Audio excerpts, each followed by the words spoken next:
Ассаляму алейкум, арнамызға қош келдіңіздер.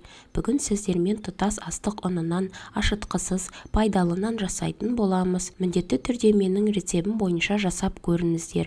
Өте дәмді болып шығады. Ал ендеше бастаймыз.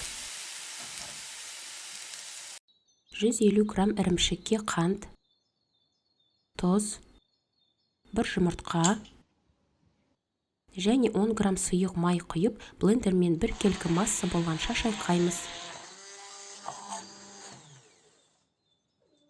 Содан соң тұтас бидай ұнын және қопсытқыш салып, жақсылап араластырамыз.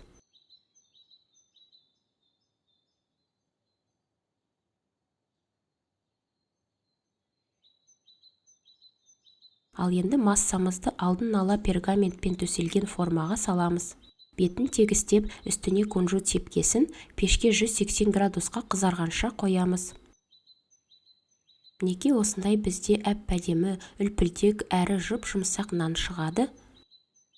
Сіздерге міндетті түрде жасап көруге кеңес беремін. Сіздерге де ұнайтынына сенімдімін. Ал видеомыз ұнаған болса, лайк басып, комментарий жазып кетуге ұмытпаңыздар. Сіздермен болған мен Қаламқас және дәмді болсын арнасы. Ассаляму алейкум.